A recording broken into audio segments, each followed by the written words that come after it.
উৎসুক জনতার ভিড়ে উদ্ধার কাজ ব্যাহত, সমন্বয়ের অভাবে পৌঁছাতে পারল না উদ্ধারকারী প্রত্যয়। এটা ডাইবে গেছে কাদার নিচে ঢুকে গেছে, দোতলাটার মধ্যেই লাশটি ছিল। যে বটমটা এটা উপরে এভাবে বাইসে রয়েছে। উদ্ধারকারী জাহাজ প্রত্যয় ব্রিজ ক্লিয়ারেন্সের না থাকার কারণে এটা আর ঢুকতে পারছে না। স্বজন হারানোদের কণ্ঠে অব্যবস্থাপনার অভিযোগ, দোষীদের বিচার দাবি। বের হবো কোনো সুযোগ পাইনি, যারা উপরে ছিল তারা বেঁচে গেছে। ফিটনেস বিন লস, লাইসেন্স বিন ড্রাইভার দিয়ে লঞ্চ চালায়। শুধুমাত্র এই লঞ্চ মালিকদের এবং এদের সিন্ডিকেটের কারণে। পরিকল্পিত হত্যাকাণ্ড বলছেন প্রতিমন্ত্রী, 7 সদস্যের তদন্ত কমিটি গঠন। আমরা এটা সঠিক তদন্ত করে আমরা যারা এটার সঙ্গে দায়ী তাদের বিচার করব। দেখছিলেন প্রধান শিরোনাম, রাতের সময়ের সঙ্গে আছি আমি জাফর সাদিক। এবার অন্যান্য শীর্ষ সংবাদ। কোভিড-19-এ একদিনে 45 জনের মৃত্যু, শনাক্ত 4014। সরকারি হাসপাতালে করোনা পরীক্ষার ফি 200 টাকা নেওয়া শুরু, বকেয়া বেতনের দাবিতে বারডেমের চিকিৎসকদের কর্মবিরতি। ঢাকা মেডিকেলে চিকিৎসকদের থাকা খাওয়া বাবদ 20 কোটি টাকা খরচে প্রধানমন্ত্রীর বিস্ময়, দুর্নীতি হলে ছাড় না দেওয়ার হুঁশিয়ারি। রাষ্ট্রায়ত্ত পাটকল সরকারি বেসরকারি অংশীদারিত্বে দেওয়ার সিদ্ধান্ত মেনে নিলেন শ্রমিকরা, চালু হলে অগ্রাধিকার পাবেন বাধ্যতামূলক ছুটিতে যাওয়ারা।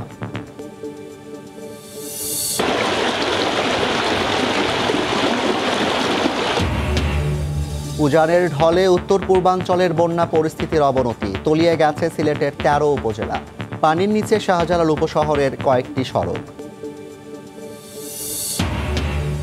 এবং গরুর হাট সামনে রেখে রাজধানীতে তৎপর জাল টাকার কারবারিরা, প্রায় 4 কোটি টাকার জাল নোট জব্দ, গ্রেপ্তার 6।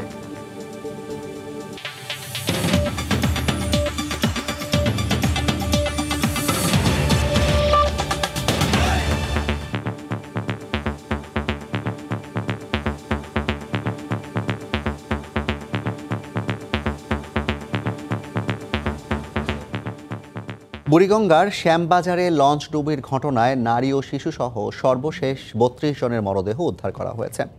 সকাল 9টার দিকে সদরঘাটের কাঠপট্টি ঘাট এলাকায় দুর্ঘটনাটি ঘটে।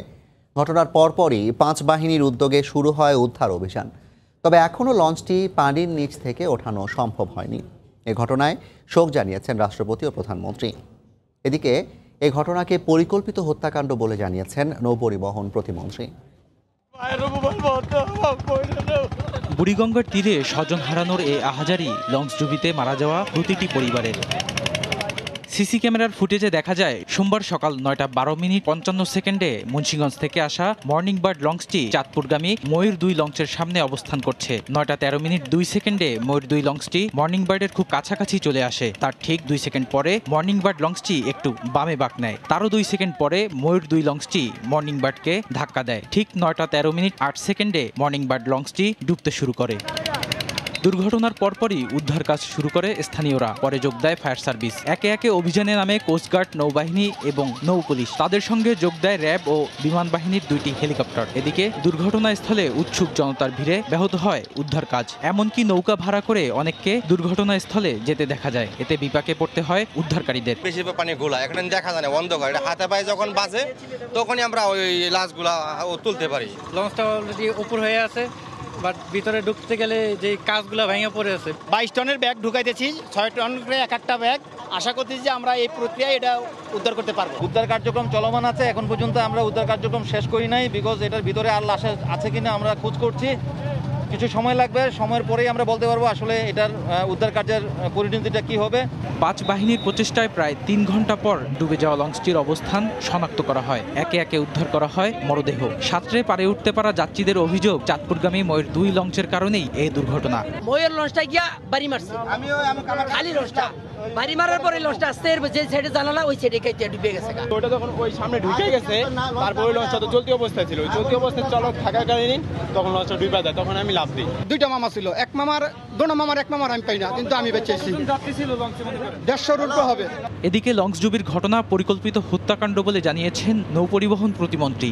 আজকে যে ঘটনাটা ঘটেছে এটা অত্যন্ত বেদনাদায়ক। ঘটনার বর্ণনাটা যে একটা পরিকল্পিতভাবে ঘটনা মনে হয়েছে আপাত দৃষ্টিতে। তো আমরা এটা সঠিক তদন্ত করে আমরা যারা এটার সঙ্গে দায়ী তাদের বিচার করব। ঢাকা চাঁদপুর রুটের ময়ূর 2 লঞ্চটি জব্দ করা গেলেও পালিয়ে যায় চালক। এদিকে নারায়ণগঞ্জ থেকে রওনা করা BIWT এর উদ্ধারকারী জাহাজ পোস্তাগোলা ব্রিজে আটকে যাওয়ার কারণে ঘটনাস্থলে পৌঁছাতে পারেনি। বদরুল আলম শাওন, সময় সংবাদ, ঢাকা।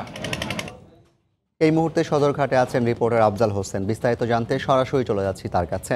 আফজাল।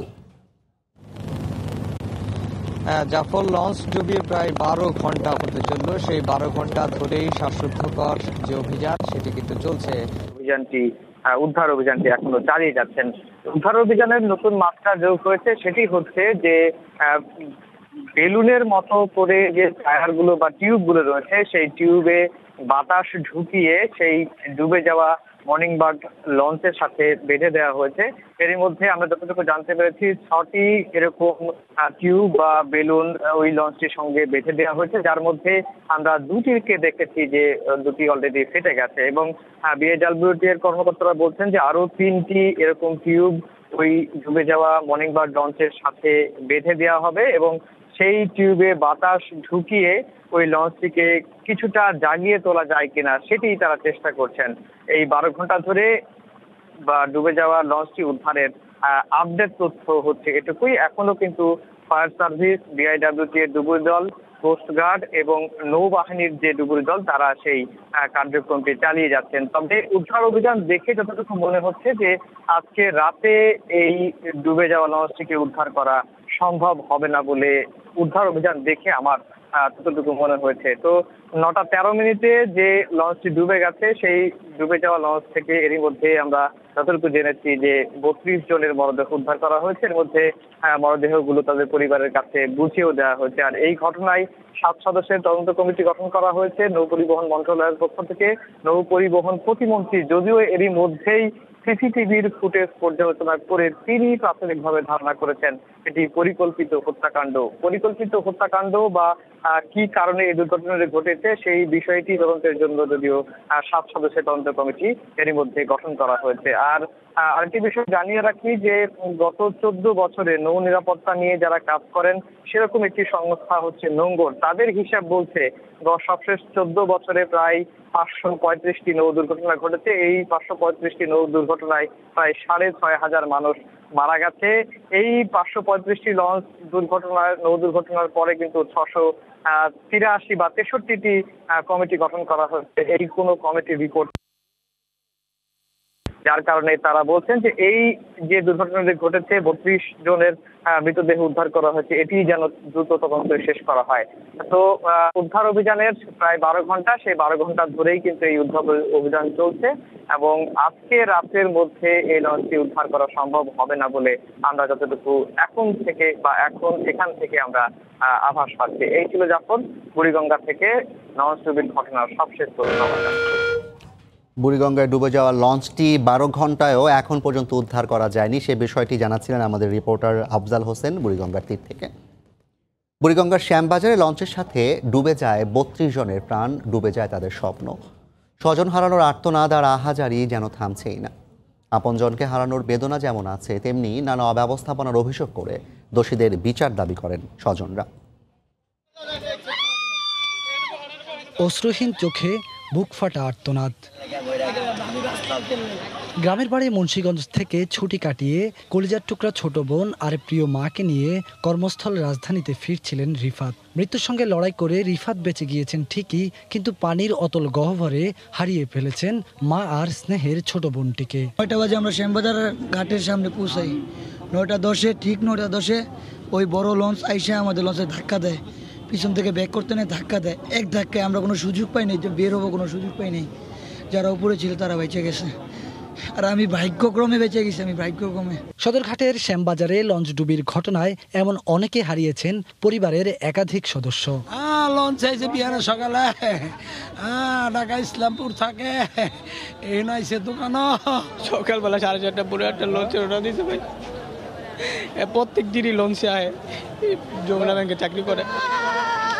তাদের কান্না আর আহাজারিতে ভারাক্রান্ত সলিমুল্লাহ মেডিকেল কলেজ হাসপাতালের মর্গের চারপাশের পরিবেশ। নিহতের এমন নিষ্ঠুর খেলায় স্বজন হারানো এই মানুষগুলোর দাবি বিচার যেন হয় নদীর পানিতে ত্রাস চালানো এসব অদক্ষ চালকের। 3 জন আজকে নাই, শুধুমাত্র এই লঞ্চ মালিকদের এবং এদের সিন্ডিকেটের কারণে। ফিটনেসবিহীন লস, অদক্ষ কারণের নতুন ড্রাইভার, লাইসেন্সবিহীন ড্রাইভার দিয়ে এই লঞ্চ চালায়। হাসপাতালের মর্গ যখন স্বজনের আহাজারিতে ব্যথিত, তখনও করোনা সংক্রমণের ঝুঁকি বাড়িয়ে দিল অপ্রয়োজনে আসা উৎসুক জনতা। খবরে দেখে আমরা আর কি লঞ্চ গাটাইছি, যায় নৌকা ভাড়া ওইবার যায় লাশ দেখছি, অনেক লাশ উঠাইছে। লঞ্চ ডুবির ঘটনায় বেঁচে ফেরা যাত্রীরা জানান, ডুবে যাওয়া লঞ্চটিতে ছিল না কোনো লাইফ জ্যাকেট কিংবা সুরক্ষা উপকরণ। বেলায়েত হোসাইন, সময় সংবাদ, ঢাকা। বুড়িগঙ্গায় লঞ্চ ডুবির ঘটনায় মৃতদের মধ্যে 21 জনের বাড়ি মুন্সিগঞ্জে। স্বজন হারানোর আর্তনাদে ভারী হয়ে ওঠে এলাকার পরিবেশ। মুন্সিগঞ্জ প্রতিনিধি নাসিরউদ্দিন উজ্জ্বলের পাঠানো তথ্য ছবি নিয়ে রিপোর্ট। মুন্সিগঞ্জের মীরকাদিম পশ্চিমপাড়া গ্রামের সুমি আক্তারকে সঙ্গে নিয়ে চিকিৎসার জন্য ঢাকা যাচ্ছিলেন সুফিয়া বেগম, কিন্তু লঞ্চ দুর্ঘটনায় বুড়িগঙ্গায় সলিল সমাধি হয় তার। মাকে হারিয়ে এখন হাসপাতালে ভর্তি আহত সুমি আক্তার। আমার চাচি হাসপাতালে, আমার চাচি মারা গেছে, আমার চাচি করে সুফিয়া বেগমের মতো পাশের বাড়ির হার্ডওয়্যার ব্যবসায়ী শিপলুও ফিরেছেন লাশ হয়ে। দোকানের মালামাল কিনতে রাজধানীর নবাবপুর যাচ্ছিলেন তিনি। 1 বছরের শিশুকে জড়িয়ে ধরে কান্নায় ভেঙে পড়েন স্ত্রী জাকিয়া সুলতান। হঠাৎ করে আমার শ্বশুর বলে ওরা আব্বু কয়টা বাজে গেছে, আমি 8টা লঞ্চ উঠছে, তো লঞ্চ তো ডুবে গেছে না। এরপরে এই খবর।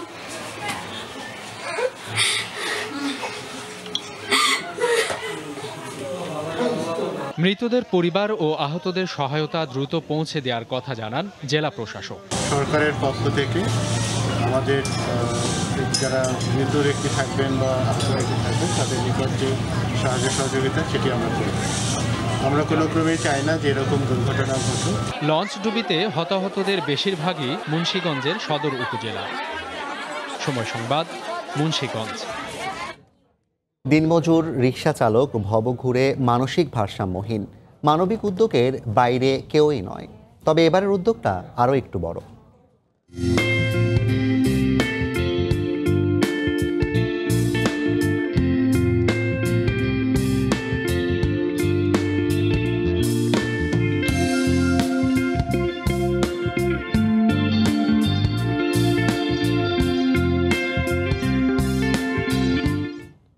ঢাকা বিশ্ববিদ্যালয়ের শিক্ষার্থীর এই মানবিকতার খবর থাকছে সংবাদের শেষাংশে। দেশে করোনায় আরও ৪৫ জন মারা গেছেন। এই নিয়ে মৃতের সংখ্যা দাঁড়িয়েছে ১,৭৮৩ জনে। মৃতদের মধ্যে ২৫ জনেরই বয়স ৫১ থেকে ৭০ বছরের মধ্যে। একদিনে শনাক্ত হয়েছেন সর্বোচ্চ ৪,০১৪ জন। দুপুরে স্বাস্থ্য অধিদপ্তরের নিয়মিত অনলাইন বুলেটিনে এ তথ্য জানানো হয়। নতুন নতুন ল্যাব যুক্ত হওয়ায় প্রতিদিনই বাড়ছে নমুনা পরীক্ষার সংখ্যা। গত ২০ দিনে গড়ে ৩ থেকে ৩,৫০০ শনাক্ত হওয়ায় সংক্রমণ এখনও ঊর্ধ্বমুখী। এই অবস্থায় সোমবার স্বাস্থ্য বুলেটিনে জানানো হয় ১৭,৫০০-এর বেশি নমুনা পরীক্ষা করে ২২.৫০% হারে নতুন শনাক্তের সংখ্যা ৪,০১৪ জন। ২৪ ঘন্টায় মৃতের সংখ্যা ৪৫, শনাক্ত বিবেচনায় মৃতের হার ১.২৬%, আর সুস্থ হয়েছেন শতকরা প্রায় ৪১ জন। ২৪ ঘন্টায় শনাক্তের হার ২২.৫০%। এ পর্যন্ত শনাক্ত হয়েছেন ১,৪১,৮০১ জন এবং এ পর্যন্ত শনাক্তের হার ১৮.৯৬%। করোনা চিকিৎসায় দেশের হাসপাতাল পরিস্থিতির বর্তমান অবস্থা তুলে ধরে নিয়মিত বুলেটিনে জানানো হয়, দেশের হাসপাতালে সাধারণ শয্যা সংখ্যা ১৪,৬৯০ আর আইসিইউ ৩৩৪টি। তবে রাজধানীর কোভিড নির্দিষ্ট Sheikh Hasina burn and plastic ইনস্টিটিউটে পর্যাপ্ত শয্যা ও আইসিইউ রয়েছে। এখানে রোগী ভর্তি চলমান আছে এবং এখানে অনেক শয্যা এখনো খালি আছে এবং এখানে আইসিইউ ব্যবস্থাও আছে। গর্ভাবস্থায় নবজাতকের আক্রান্ত হবার কোনো প্রমাণ না মিললেও ভূমিষ্ঠ হবার পর আক্রান্ত হবার ঝুঁকি থাকায় মায়েদের সতর্ক থাকার আহ্বান জানিয়েছে স্বাস্থ্য অধিদপ্তর। মুজাহিদ শুভ, সময় সংবাদ, ঢাকা। করোনার সবশেষ পরিস্থিতি নিয়ে স্বাস্থ্য অধিদপ্তরের বুলেটিন বিশ্লেষণ করেছেন রিপোর্টার ফারুক ভূঁইয়া রবিন। COVID-19 সংক্রমণ শনাক্তের 114তম দিন অর্থাৎ 17তম সপ্তাহের দ্বিতীয় দিন আজ, এবং এদিন এদেশে যাবৎকালের মধ্যে সর্বোচ্চ সংক্রমণ শনাক্ত হয়েছে। শুরুতে আমরা সবশেষ হালনাগাদ তথ্যের নিরিখে বাংলাদেশের সার্বিক করোনা পরিস্থিতি এক নজরে দেখে নেব। গত 24 ঘন্টায় সারা দেশে 17,837 জনের নমুনা পরীক্ষা করা হয়েছে, যাতে COVID-19 আক্রান্ত শনাক্ত হয়েছেন 4,014 জন। এ নিয়ে দেশে মোট কোভিড আক্রান্ত ব্যক্তির সংখ্যা দাঁড়িয়েছে 1,41,801 জন। গত 24 ঘন্টায় মৃত্যু হয়েছে 45 জনে। এ নিয়ে বাংলাদেশে মোট মৃতের সংখ্যা দাঁড়িয়েছে 1,783 জন। 8ই মার্চ বাংলাদেশে প্রথম COVID-19 আক্রান্তের কথা জানানো হয়। 8ই জুন পর্যন্ত 68,504 জন আক্রান্ত শনাক্ত হয়েছেন, কিন্তু 9 জুন থেকে 29 জুন পর্যন্ত এই 21 দিনের মধ্যে বাংলাদেশে অর্ধেকের বেশি আক্রান্ত শনাক্ত হয়েছেন। গত 7 দিনে আমরা আসলে যেটি দেখছি যে প্রতিদিনই 3,500-এর আশেপাশে সংক্রমণ ঘুরপাক খেয়েছে। এর মধ্যে আজকে এই যাবৎকালের মধ্যে সর্বোচ্চ 4,014 জন শনাক্ত হয়েছেন। বিভিন্ন সূচকে বাংলাদেশের বৈশ্বিক অবস্থানের দিকে একটু নজর দিতে চাই।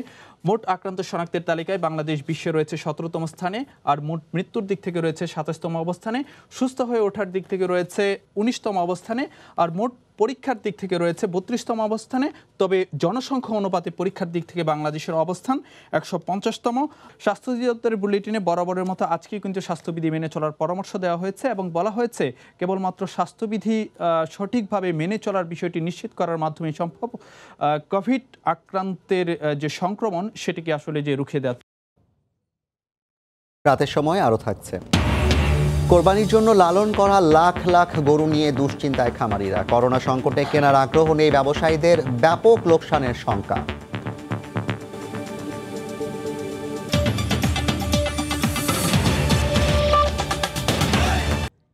ঢাকা মেডিকেলে চিকিৎসকদের থাকা খাওয়া বাবদ 20 কোটি টাকা খরচে বিস্ময় প্রকাশ করে প্রধানমন্ত্রী শেখ হাসিনা বলেছেন, সব অভিযোগ খতিয়ে দেখে ব্যবস্থা নেওয়া হবে।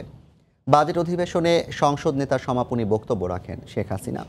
এ সময় করোনা পরিস্থিতিতে অর্থনীতি চলমান রাখতে নতুন বাজেটের ভূমিকা নিয়ে বক্তব্য রাখেন তিনি।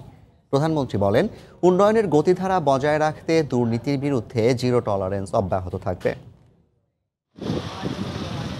মহামারীর সঙ্গে দেশবাসীর যুদ্ধে গুরুত্বপূর্ণ ভূমিকা পালন করছে দেশের চিকিৎসা অবকাঠামো আর চিকিৎসকরা। মানুষ বাঁচাতে সরকারের তরফ থেকেও সুবিধা নিশ্চিত করার পাশাপাশি স্বাস্থ্য খাতে চলছে সার্বক্ষণিক নজরদারি। এরই মধ্যে চিকিৎসকদের থাকা খাওয়ায় ঢাকা মেডিকেলে 20 কোটি টাকা খরচ হওয়ার খবর আসে গণমাধ্যম জুড়ে। নানা মহলে আলোচনা সমালোচনার মধ্যেই বিষয়টি গড়িয়েছে সংসদ পর্যন্ত। প্রতিটি ক্ষেত্রে নানান ধরনের সোমবার বাজেট অধিবেশনে সাধারণ আলোচনায় সংসদ নেতা হিসেবে সমাপনী বক্তব্য রাখেন প্রধানমন্ত্রী শেখ হাসিনা। এ সময় এই ঘটনায় বিস্ময় প্রকাশ করেন তিনি, জানান খতিয়ে দেখে ব্যবস্থা নেওয়া হবে। যে থাকা খাওয়ায় একমাত্র মেডিকেল কলেজের যে হিসেব 20 কোটি টাকা একটু অস্বাভাবিক মনে হচ্ছে। তবে এটা আমরা তদন্ত করে দেখছি যে এত অস্বাভাবিক কেন হবে। কোভিড-19 মহামারীর মধ্যেও দেশের অর্থনৈতিক অবকাঠামো ঠিক রয়েছে, তাই আগামীতে যে কোনো পরিস্থিতি মোকাবেলায় সরকার প্রস্তুত বলেও জানান শেখ হাসিনা। আশাবাদী যে না, এই অবস্থা থাকবে, এর থেকে উত্তরণ ঘটবে, কিন্তু আজকে যদি হঠাৎ উত্তরণ ঘটে তাহলে আগামীতে আমরা কি করব? আর সেই জন্যই আমরা উচ্চাভিলাষী বাজেটই দিয়েছি। অধিবেশনে বিভিন্ন খাত নিয়ে আলোচনার পাশাপাশি শেখ হাসিনা বলেন, আগামীতে পরিস্থিতি খুব খারাপ হলেও মানুষের মৌলিক সুবিধা নিশ্চিত করার সব প্রস্তুতি রয়েছে দেশের। উন্নয়নের ধারা অব্যাহত রাখতে এবং আমাদের অর্জনসমূহ সমুন্নত রাখতে সরকার দুর্নীতি বিরোধী লড়াই অব্যাহত রাখবে। দেবাশিস রায়, সময় সংবাদ, ঢাকা। সরকারি হাসপাতালে করোনা পরীক্ষার ফি নেওয়া শুরু হয়েছে। দুপুরে স্বাস্থ্য মন্ত্রণালয় থেকে এ বিষয়ে এক পরিপত্র জারি করা হয়। হাসপাতালে গিয়ে নমুনা পরীক্ষার জন্য 200 টাকা এবং বাসা থেকে সংগৃহীত নমুনা পরীক্ষার জন্য 500 টাকা ফি নির্ধারণ করা হয়েছে। তবে মুক্তিযোদ্ধা, দুস্থ ও গরিব রোগীদের চিকিৎসা এবং পরীক্ষায় পূর্বের সরকারি আদেশই বহাল থাকবে। এছাড়া পরিপত্র জারির ব্যাখ্যা হিসেবে বলা হয়, বর্তমানে করোনা পরীক্ষা সরকার বিনামূল্যে দেয়ায় কোনো উপসর্গ ছাড়াই অধিকাংশ মানুষ এ সুযোগ গ্রহণ করছে, তাই অপ্রয়োজনীয় চাপ কমাতেই এই ফি নির্ধারণ। আর ফি বাবদে অর্থ সরকারি কোষাগারে জমা হবে বলেও সেখানে উল্লেখ করা হয়।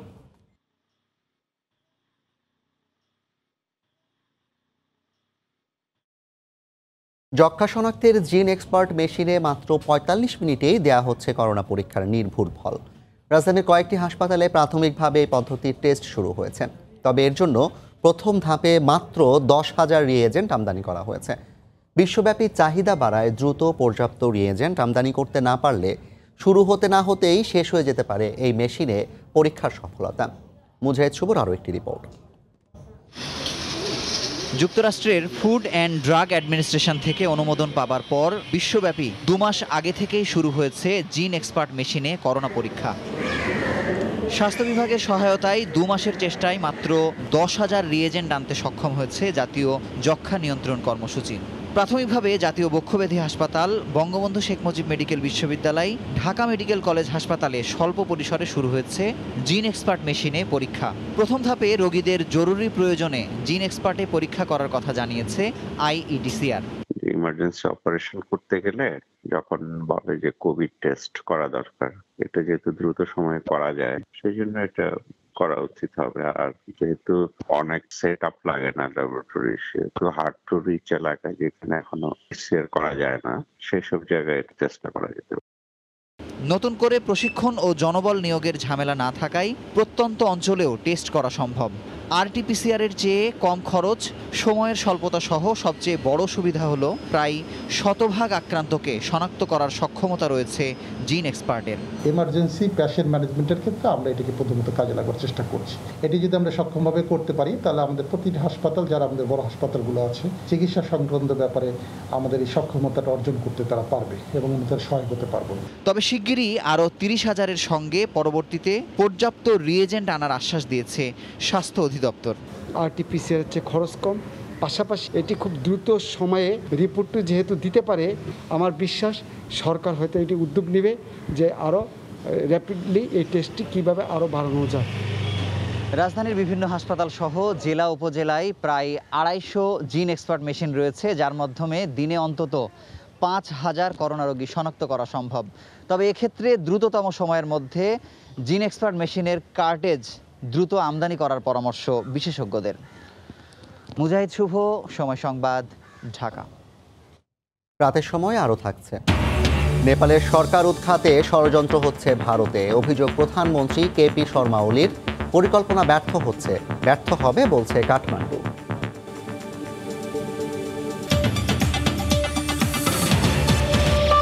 বকেয়া বেতন, চাকরি স্থায়ী করা সহ 3 দফা দাবিতে বারডেম হাসপাতালে চলছে চিকিৎসকদের কর্মবিরতি।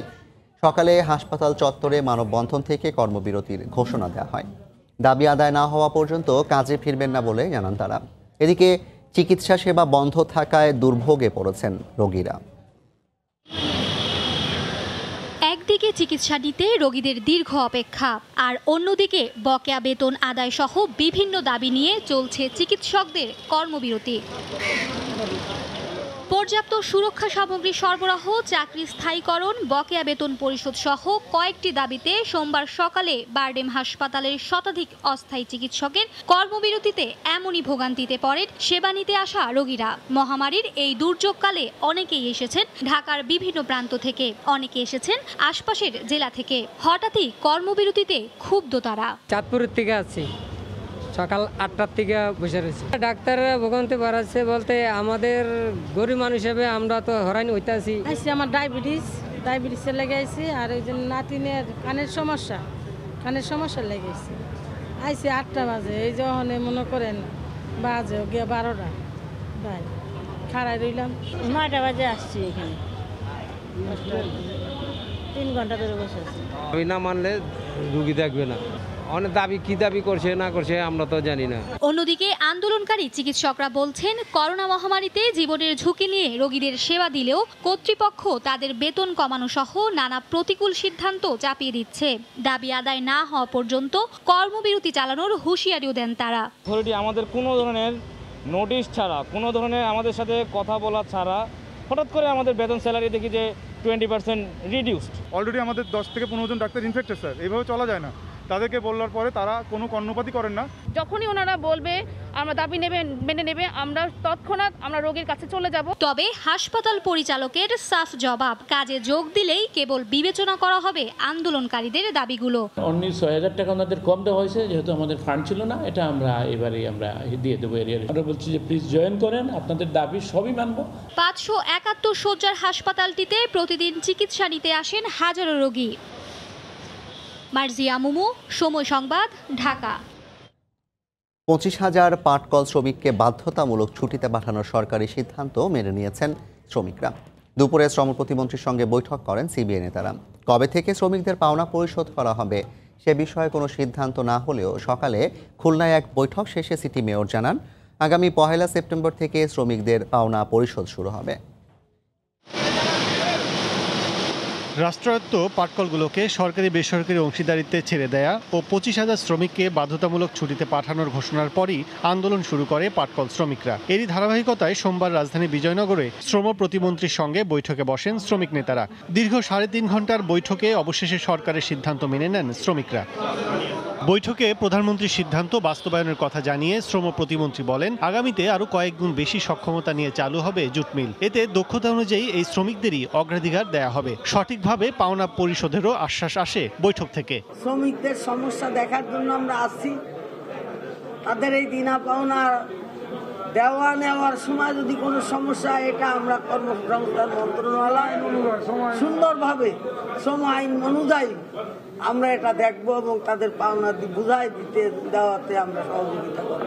এর আগে সকালে পাওনা পরিশোধের বিষয়ে সরকারি সিদ্ধান্ত শ্রমিকদের সামনে তুলে ধরেন খুলনার মেয়র। 1 সেপ্টেম্বর থেকে বকেয়া বেতন পরিশোধ করা হবে বলেও জানান তিনি। নিজ নিজ মিলগেটে অবস্থান নিয়ে 9টি পাটকল শ্রমিক ও তাদের সন্তানরা মানববন্ধনে দাঁড়ালে এ ঘোষণা দেন মেয়র। কি করে খাবো? আমাদের পড়ালেখা বন্ধ হয়ে যাবে, আমরা কি করব? এই মিলে লস দেখিয়ে শ্রমিকের ঘাড়ে দোষ দিয়ে বন্ধ করতে চায়। শ্রমিকরা পাট কেনার সাথেও জড়িত না, বিক্রি করার সাথেও জড়িত না। 30 তারিখে 2 মাসের এটা নোটিশ দেবে, 2 মাসের সময় দিয়ে এই 60 দিনের পরে এরপরেই দিয়ে টাকাটা দেওয়া হবে। 2006 সালে বিএনপি জামাত জোট সরকারের শাটডাউনের পর একরকম মুখ থুবড়ে পড়ে দেশের পাট শিল্প। বর্তমানে বিজেএমসির আওতাধীন 26টি মিলে 25,000 স্থায়ী শ্রমিক সহ পাওনা বকেয়া রয়েছে এমন শ্রমিকের সংখ্যা প্রায় 34,000। কাজল আব্দুল্লাহ, সময় সংবাদ, ঢাকা। গত কয়েকদিনের ভারী বৃষ্টি আর উজানের ঢলে উত্তরাঞ্চলের বন্যা পরিস্থিতির আরও অবনতি হয়েছে। বিভিন্ন নদ নদীর পানি বিপদসীমার ওপর দিয়ে প্রবাহিত হওয়ায় প্লাবিত হয়েছে নিম্নাঞ্চল। বসতবাড়িতে পানি ওঠায় বিপাকে পড়েছেন বানভাসী মানুষ। সরকারি ত্রাণ সহায়তার দাবি জানিয়েছেন তারা। ব্যুরো প্রতিবেদক ও জেলা প্রতিনিধিদের পাঠানো তথ্য ও ছবি নিয়ে রিপোর্ট। প্রচণ্ড স্রোত, হুহু করে যমুনা নদীর পানি ঢুকছে লোকালয়ে, তলিয়ে গেছে সড়ক। নিরাপদ আশ্রয়ে পরিবার পরিজন ও গবাদি পশু নিয়ে ছুটছে মানুষ। জামালপুরে যমুনা নদীর পানি বেড়ে দেওয়ানগঞ্জ, বকশীগঞ্জ ও ইসলামপুর উপজেলার বিভিন্ন এলাকা তলিয়ে গেছে। বেড়িবাঁধ উপচে পানি ঢুকছে বসতবাড়িতে, দেখা দিয়েছে খাদ্য সংকট। সিরাজগঞ্জ ও বগুড়ার চিত্র একই রকম। আমাদের বাড়ি হলো কালীর চরে, ওই জায়গায় ভীষণ বন্যা হয়েছে, এই জন্য ওই দিকে আমরা ইসলামপুরের দিকে চলে আসছি। চলাফেরার সমস্যা, খাওয়া দাওয়ার সমস্যা হয়। কুড়িগ্রামে ব্রহ্মপুত্র ও ধরলা নদীর পানি বাড়তে থাকায় পরিস্থিতির আরও অবনতি হয়েছে। পানিবন্দী হয়ে পড়েছেন 9 উপজেলার 1 লাখের বেশি মানুষ। বসতবাড়ি তলিয়ে যাওয়ায় নৌকায় সরিয়ে নিচ্ছেন আসবাবপত্র।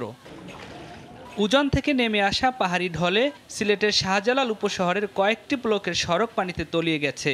এছাড়া গোয়াইনঘাট, কোম্পানিগঞ্জ, কানাইঘাট, জৈন্তাপুর ও জকিগঞ্জ সহ 13 উপজেলার নিম্নাঞ্চল প্লাবিত হয়েছে। আমরা খুব অসহায় মানুষ, আর বাচ্চা কাচ্চা নিয়ে খুব জয় আছি, সমস্যার মধ্যে আছি। গতকালকে সিরা আর গরু দেওয়া গেছে, আর কোনো দেওয়া গেছে না। তবে সুরমা নদীর পানি কমায় সুনামগঞ্জে বন্যা পরিস্থিতির কিছুটা উন্নতি হলেও এখনও পানির নিচে তলিয়ে আছে বসতবাড়ি। নিয়াজ মাখদুম, সময় সংবাদ। কোরবানির ঈদ সামনে রেখে প্রতি বছরের মতো এবারও দেশীয় পদ্ধতিতে বিপুল সংখ্যক ষাঁড় মোটাতাজাকরণ চলছে সিরাজগঞ্জে। তবে করোনার প্রভাবে গোখাদ্য সহ অন্যান্য উপকরণের দাম বাড়ায় লোকসানের পাশাপাশি গরুর সঠিক দাম পাওয়া নিয়ে দুশ্চিন্তায় খামারিরা। রিঙ্কু কুণ্ডুর রিপোর্ট, ছবি তুলেছেন অমৃত সেন। প্রতি বছরই ঈদুল আজহাকে সামনে রেখে জেলার সদর শাহজাদপুর, উল্লাপাড়া সহ বেশ কয়েকটি উপজেলাতে ব্যাপকভাবে ষাঁড় মোটাতাজাকরণ করা হয়। এবছরও প্রাকৃতিক উপায়ে সবুজ ঘাস, খড়, ভুসি, ভাত, খোল ও কিছু ভিটামিন খাইয়ে ষাঁড় মোটাতাজাকরণ করছেন গোখামারিরা। তবে করোনার প্রভাবে গবাদি পশুর খাদ্য ও ঔষধের মূল্য বৃদ্ধিতে ব্যয় বেড়েছে কয়েক গুণ। পাশাপাশি করোনার কারণে কাঙ্ক্ষিত দাম ও বিক্রি নিয়ে শঙ্কায় তারা। গত বছরের তুলনায় এবার আরও আমরা অনেক গরু খামারে তোলা হয়েছে, কিন্তু সামনে ঈদে আমরা দাম পাবো কিনা এখনো এই করোনার পরিস্থিতিতে বলতে পারতেছি না। দীর্ঘ 1 বছর ধরে লালন পালন করা হচ্ছে, এদের অনেক খরচ বেড়ে গেছে। যে এই মহামারীর জন্য কি হবে আল্লাহ ছাড়া কেউ জানে না। লোকসানের হাত থেকে রক্ষায় সহজ শর্তে ঋণের পাশাপাশি সরকারি সহায়তার দাবি জানান খামার মালিকরা। গুড়া ভুসি নালি খোল এগুলার দাম বেশি, কিন্তু গরুর দাম কম হিসাবে সেক্ষেত্রে গরুর দাম গরু বেচে লাভ হবো না। আমাদের একটাই দাবি যে আমাদের ফার্মকে যদি ওরা সরকার আমাদের নজর দেয় তাহলে আমরা একটু বাঁচি। করোনাকালীন সময়ে খামারিদের লোকসান পুষিয়ে নিতে প্রাণী সম্পদ অধিদপ্তর ও জেলা প্রশাসন সমন্বিতভাবে কাজ করছেন বলে জানালেন এই কর্মকর্তা।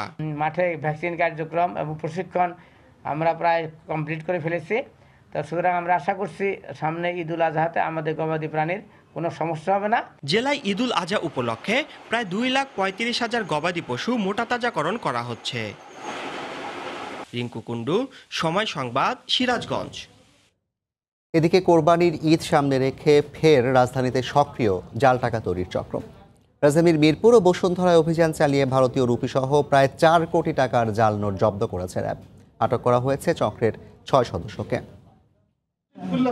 ঈদুল আজহাকে কেন্দ্র করেই জাল টাকার এমন কারবার। জাল টাকা বানানো ও বাজারজাত করার ধরনেও এসেছে পরিবর্তন। চক্রের মূল হোতা সেলিম ময়মনসিংহ থেকে সবকিছু মনিটর করেন। বাকি সদস্যরা টাকা ছাপানোর প্রস্তুতি নেওয়ার পর ঢাকায় এসে টাকা ছাপান সেলিম। এই মূল হোতা সেলিম সে নিজে থাকে ময়মনসিংহের কেন্দুয়াতে, কিন্তু তার যে সহকর্মীরা ঢাকায় বসে টাকাগুলো বানায় এবং যখন প্রাথমিক কার্যগুলো সমাধান হয়ে যায় তখন সে ঢাকায় এসে এই ছাপানোর কাজগুলো সে নিজ হাতে করে, কারণ সে তার এই শিক্ষাটি অন্য কাউকে দিতে চায় না।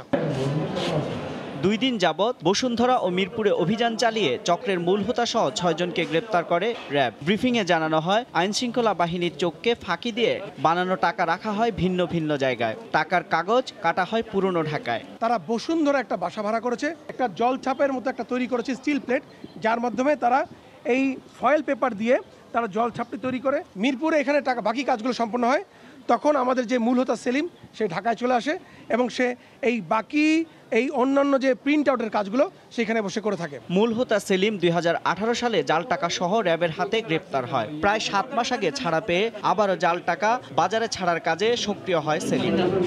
এমআর আমিন, সময় সংবাদ, ঢাকা। নেপাল সরকারকে উৎখাতের জন্য ভারতে বৈঠক হচ্ছে বলে দাবি করেছেন দেশটির প্রধানমন্ত্রী কেপি শর্মা ওলি। নতুন মানচিত্র প্রকাশের জন্যই তার বিরুদ্ধে ষড়যন্ত্র চলছে উল্লেখ করে ওলি বলেন, উৎখাতের পরিকল্পনা কখনোই সফল হবে না, যদিও নয়াদিল্লি এখনও প্রতিক্রিয়া জানায়নি। এদিকে পাকিস্তানের গোয়েন্দা সংস্থা আইএসআই ভারতের বিরুদ্ধে দীর্ঘদিন নেপালের ভূখণ্ড ব্যবহার করে আসছে বলে দাবি ভারতীয় গণমাধ্যমের। ভারত ও নেপালের সম্পর্ক সম্প্রতি খুব একটা ভালো যাচ্ছে না। এরই মধ্যে নেপালের সরকার উৎখাতের জন্য ভারতে দফায় দফায় বৈঠক হচ্ছে বলে দাবি করেছেন দেশটির প্রধানমন্ত্রী কেপি শর্মা ওলি।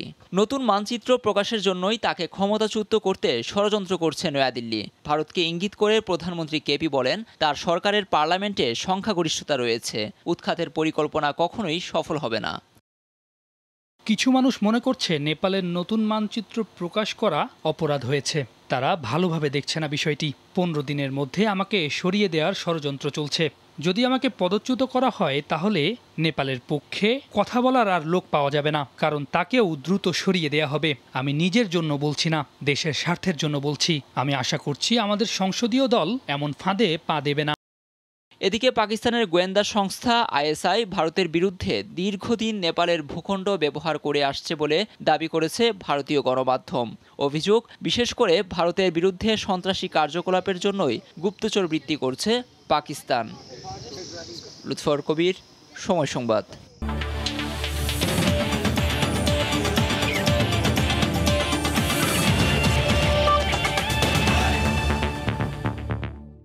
এবার স্থগিত করা হলো সাফ চ্যাম্পিয়নশিপ ফুটবল। এবছর নয়, আগামী বছর এই ফুটবল আসর আয়োজনের সিদ্ধান্ত এসেছে অ্যাসোসিয়েশনের কাউন্সিল সভায়। টুর্নামেন্টে আয়োজন করবে বাংলাদেশ, তবে কবে নাগাদ টুর্নামেন্টটি মাঠে গড়াবে সে ব্যাপারে এখনও কোনো সিদ্ধান্ত নেওয়া হয়নি। সাফ চ্যাম্পিয়নশিপ যেটা আমাদের এবছর সেপ্টেম্বরে হওয়ার কথা ছিল ঢাকাতে, সেটা আগামী বছরের পর্যন্ত পোস্টপোন করা হচ্ছে। কারণ আগামী বছর কবে টুর্নামেন্ট হবে সেটা আমরা কয়েকদিনের মধ্যে আমরা আলোচনা করে, নিজেদের মধ্যে আলোচনা করে, then we will let you know the date, specific date of SAFF championship 2021। Middle of September আমরা আবার আরেকবার আমরা বসবো সবাই সাথে, আমরা অ্যাসেস করব সিচুয়েশনটা অ্যাসেস করব। যদি সিচুয়েশন সেরকম পারমিট করে, যদি সম্ভব হয়, তাহলে হয়তো আমরা ডিসেম্বরের নাগাদ 1-2টা টুর্নামেন্ট যদি সম্ভব হয় আমরা অর্গানাইজ করব। না ফেরার দেশে চলে গেলেন স্বাধীন বাংলা ফুটবল দলের খেলোয়াড় লুৎফর রহমান। সকাল 8:45 যশোরে নিজ বাড়িতে মারা যান তিনি। তার মৃত্যুতে শোক জানিয়েছেন যুব ও ক্রীড়া প্রতিমন্ত্রী। 2018 সালে ব্রেন স্ট্রোকে আক্রান্ত হয়ে চিকিৎসাধীন ছিলেন তিনি। গেল বছর জুলাইয়ে প্রধানমন্ত্রীর পক্ষ থেকে 30 লাখ টাকা সহায়তা পেয়েছিলেন লুৎফর রহমান। স্বাধীন বাংলা ফুটবল দলের সদস্য ছাড়াও মুজিবনগরে গঠিত বাংলাদেশ ক্রীড়া সমিতির সাধারণ সম্পাদক ছিলেন লুৎফর রহমান। মুক্তিযুদ্ধ চলাকালীন গঠিত স্বাধীন বাংলা ফুটবল দলের অন্যতম সদস্য ছিলেন তিনি। স্বাধীন বাংলা দলের হয়ে অংশ নেন 16টি ম্যাচে। স্বাধীনতার পর বাংলাদেশ জাতীয় দলের হয়ে রাশিয়ার মিনস্ক ডায়নামো ফুটবল দলের পক্ষে ম্যাচে অংশ নেন তিনি। 1968 সালে পূর্ব পাকিস্তান বোর্ড দলে যোগ দিয়ে শুরু করেন পেশাদার ক্যারিয়ার। 1969 সালে যোগ দেন ঢাকা ওয়ারি ক্লাবে। 1970 সালে অধিনায়কের আর্মব্যান্ড হাতে পড়েন তিনি। 3 মাসেরও বেশি সময় ধরে অসহায় মানুষের মুখে খাবার তুলে দেওয়ার কার্যক্রম অবশেষে শেষ হলো। মানবিক এই উদ্যোগের আয়োজক ঢাকা বিশ্ববিদ্যালয়ের শিক্ষার্থী ও ডাকসু সদস্য তানভীর হাসান সৈকত জানান, এবার তারা মনোযোগ দিবেন এসব মানুষদের কর্মসংস্থানে। 99তম দিনের আয়োজনে অনলাইনে অংশ নিয়ে আওয়ামী লীগের সাধারণ সম্পাদক ওবায়দুল কাদের বলেন, হাসপাতালে ঘুরে ঘুরে মানুষের মৃত্যু দুঃখজনক। শত মলিন মুখের অধীর অপেক্ষা। এদের কেউ দিনমজুর, রিক্সা চালক, কেউ আবার ভবঘুরে মানসিক ভারসাম্যহীন, আছেন প্রতিবন্ধীও। করোনার একালে প্রতিদিনই এমন অসহায় মানুষ ভিড় জমান ঢাকা বিশ্ববিদ্যালয় ক্যাম্পাসে। বেশ কিছুক্ষণ অপেক্ষার পর সামাজিক দূরত্ব মেনে অপেক্ষারত মানুষগুলোর হাতে তুলে দেয়া হয় খাবার। রাজ্যের ক্লান্তি ভর করা মলিন মুখে তখন তৃপ্তির ঝলক। আজকে মুরগি আর ডিম একটা করে। কেমন হয়েছে খাবার? খুব ভালো। 2 বেলায় এখানে 1 বেলা খাই, হয়তো হাইকোর্ট মাজারে খিচুড়ি খাই, এইভাবেই চলি। আগে রিক্সা উঠে চালাই, যেমন তো আর রোডে ঘ্যাপ নাই, গাড়ি চালাই কেমন জমায় উঠে পারি না, তো বউ বাচ্চা খাওয়া কেমনি। যদি এইটা ছাত্ররা না করতো, এইটা যুবলীগেরা না করতো, তাহলে আমার কষ্ট হইতো না। করোনা প্রাদুর্ভাব শুরুর পর গত 23 মার্চ থেকে ঢাকা বিশ্ববিদ্যালয় ক্যাম্পাসে হতদরিদ্রদের মাঝে খাবার বিতরণ শুরু করেন ডাকসু সদস্য তানভীর হাসান সৈকত। মানবিক এই কার্যক্রমের 99তম দিনের আয়োজনে অনলাইনে যুক্ত হন আওয়ামী লীগের সাধারণ সম্পাদক ওবায়দুল কাদের। সাধুবাদ জানান তারুণ্যের এই উদ্যোগকে। গত 100 দিন বিনামূল্যে খাদ্য সরবরাহ করে আসছে এই তরুণেরা। ছাত্রলীগ কর্মীদের এই উদ্যোগ সমাজের অসহায় মানুষের প্রতি তাদের দায়িত্বশীলতার অনন্য নজির স্থাপন করেছে। পরনির্ভরতা কমাতে আগামীতে অসহায় মানুষের কর্মসংস্থানে কাজ করার কথা জানান তানভীর। মানসিক ভারসাম্যহীন, ভবঘুরে কিংবা প্রতিবন্ধী শিশু রয়েছে, তাদের জন্য আমরা আমাদের খাবারের কার্যক্রমটি রাখবো। এছাড়াও কিভাবে সুরক্ষা নিশ্চিত করে কাজে যেতে পারে সেটা নিয়ে আমরা কাজ করব। মানবিকতার এমন উজ্জ্বল দৃষ্টান্ত সমাজের বাকিদেরও করবে অনুপ্রাণিত। রাশেদ বাপ্পি, সময় সংবাদ, ঢাকা। এ পর্যায়ে শীর্ষ সংবাদ জানিয়ে দিচ্ছি আরেকবার। এখনও তোলা যায়নি লঞ্চ, দোষীদের বিচার দাবি। পরিকল্পিত হত্যাকাণ্ড বললেন প্রতিমন্ত্রী। করোনায় আরও 45 জনের মৃত্যু, একদিনে সর্বোচ্চ শনাক্ত 4014। নমুনা পরীক্ষায় সরকারি হাসপাতালে ফি নেওয়া শুরু। বকেয়া বেতনের দাবিতে বারডেমে কর্মবিরতি। ঢাকা মেডিকেলে চিকিৎসকদের থাকা খাওয়া বাবদ 20 কোটি টাকা খরচে প্রধানমন্ত্রীর বিস্ময়, দুর্নীতি হলে ছাড় না দেওয়ার হুঁশিয়ারি। রাষ্ট্রায়ত্ত পাটকল সরকারি বেসরকারি অংশীদারিত্বে দেওয়ার সিদ্ধান্ত মেনে নিলেন শ্রমিকরা। চালু হলে অগ্রাধিকার পাবেন বাধ্যতামূলক ছুটিতে যাওয়ারা।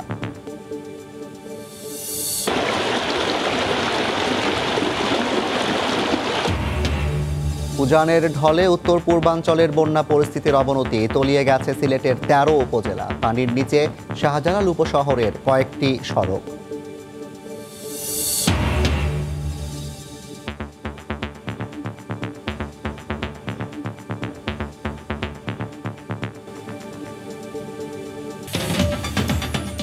এই ছিল রাতের সময়। আপনার মোবাইলে সময় সংবাদ দেখতেও সব খবর পেতে ডাউনলোড করুন সময় অ্যাপ আর সঙ্গে থাকুন সময়।